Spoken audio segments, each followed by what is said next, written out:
Yo, what's up guys, welcome back. So, next match, as mentioned before, we had a couple of challenges appears past year, I guess, past Cross-Banlist cap, and this is the next one. We recently saw Fire Kings. This is the, the deck list you see on the right side, one of the more recent OCG deck lists. I guess Fire King Snake Eyes, pretty much at full power, bar the newer Snake Eyes support. But it's an insane deck, so let's see how it stacks up against, I guess, one of the better decks from 2022, being Spright Frog. Again, pretty much Spright, almost at full power, while you had, potential Helki Fibrex, Mexi, etc. So going first is definitely important for both decks, and the the Crossout was important because we know that there is triple nip for the Spright list.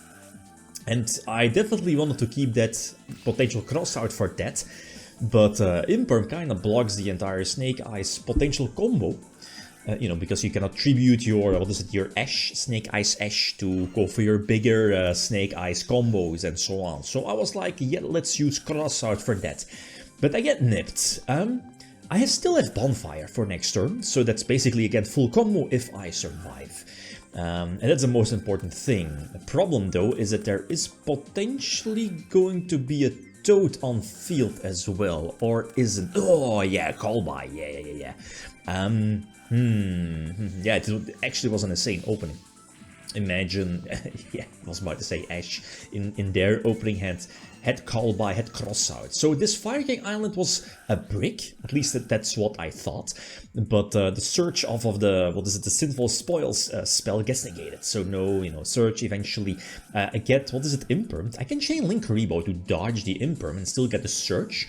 Problem here is that the Masquerina is still getting activated. Decides to, for Unicorn, and this I get this play because we know that there is, well, I think, no, there was one unknown card, yet the drawn card in the draw phase, and I think worst case scenario that was a second copy of Fire King Island, and it was my lucky draw.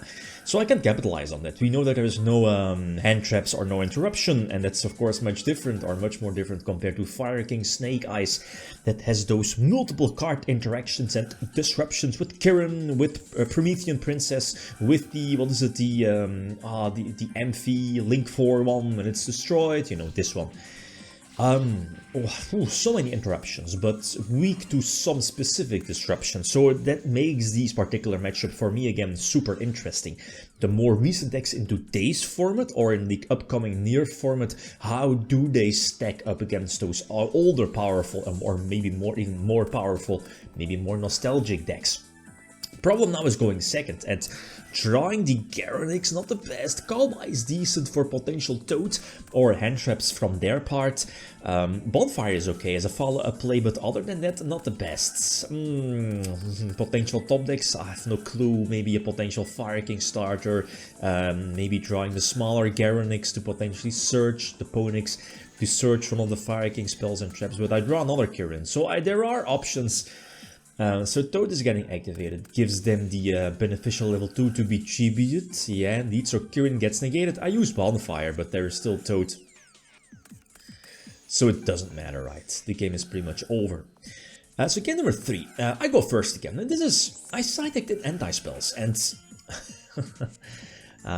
you see that I will get punished in a couple of moments, but again, like an insane opening hand. I can go for my full combo again. Even though Spright does run, triple nip? Or, no, I was about to say, do they side deck it out? Probably not, no, definitely not. And Ash is there? Imperms, yeah, failures, maybe? Evenly's definitely going second, so, okay, we'll see. So again, can go for my standard play. I'm not getting nipped this time, so, make sure that... if I get nipped, it's not that bad. Going for that Little Knight definitely was a protection play in case of nip, and making sure that, the big Snake Eyes boss, the level 8 one, when your opponent has nip, you can still have those or get those 2 level 2s. So, entering battle phase here, so I chain, opt to activate Masquerina, you know, eventually, blah blah blah. Go for Appaloosa because we know our, you know, good telegraph, or it's a potential bluff. It is what it is. But I'm not really losing any, you know, value because of this, or more disruption. So use Little Knight, banish it and Sunlight Wolf, and still go for Appo, and I still have a full hand for next turn. Must be nice. Getting evilly and still go for full combo next turn. So Appo is going to negate. Oh, no. Yeah. Oh, this is delicious. I can still use Kirin. And the beautiful part is that you can use your resources from hand as well. So you can still go for that disruption. You don't need your Fire Kings being face up on field. So fantastic. So Ponix, Garonix disrupts their level 2, you know, against, whatchamacallit, Spright. That's abusive, disruptive, game-winning, you know, if you can do something like that. And go for Bonfire, Search, and this should be more than enough to attack for a game. The Dark Charmer capitalizes, and again, go for a second copy of Promethean Princess. And I've seen, what was it? A picture, or, you know, like a reference or a comparison between Promethean Princess and Summon Sorceress. It's basically the same card. While Summon Sorceress is banned, again for a good reason, she summons from deck. It's still a bit different, but both are very easily made, and they get so much, at least they give so much abuse to other potential decks, more so fire decks. And of course, it's the year of fire, 2024, and Promethean Princess is such a disgusting card. So I go for Maxi for the, I guess, potential one draw. Again, not again very similar to the second tool, I think. Drawing the Garonix here in this, drawing the Snake Eyes boss, so not the best. There's still options though, so I cross out for Imper. Okay, yeah, this is okay-ish.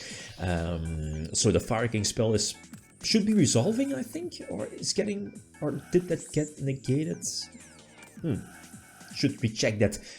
Anyway, Ponix resolves, you know, searching, whatchamacallit, the potential Fire King Island that indeed got negated by Spright. Yeah, okay.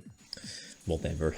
That's the thing, going second against that many interruptions without Dark Ruler, again, that's important. I mean, that counts for, I was about to say both decks, but you know, like, this deck can definitely play around Dark Ruler because of the graveyard effect and so on. So that's another advantage that this deck has over maybe more older decks, 2022, 23, where Dark Ruler was a powerful, you know, side deck card. Or even maybe main deck. So, again, number 5. I expected this to be kind of like a 5-gamer, but, like, which deck would have had the advantage before this matchup? Because it's an OCG list, Maxi is there, and I think, did we actually see a Maxi? Maybe. Yeah, game number 4 on Elf, but that wasn't that big. I don't think we saw a huge Maxi, or Maxi for game, basically, like what's going to... well, I mean, we see Call By, but like, look at this field.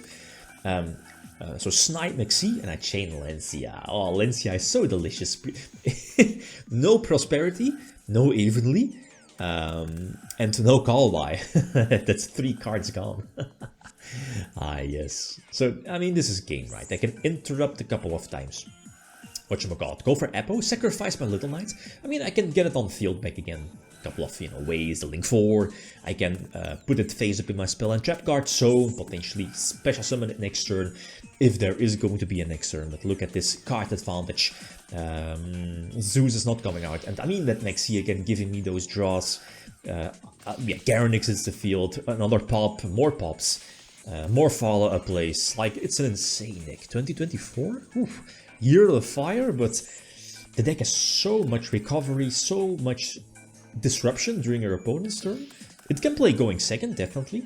So, oof, intriguing to see how this deck stacks up against other decks. Yeah, we'll see. Okay, so one match left, one duel left, and that's all the way right side. We have Tournament, the winner from, you know, the bottom bracket, I guess, from last year's Cross-Banlist Cup. But I'm still not so sure. Do we want to see like a mirror match of Ishizu tier, you know, which first place here in Challenger appears versus a weaker tier version? Or do we want to see the winner of the Cross-Banlist Cup, Tournament Danger tier versus Fire Kings? Kashchara, let me know. Okay, guys, that's it. Thanks for watching. Feel free to leave a comment or like if you enjoyed the video. Riddim signing out. Peace.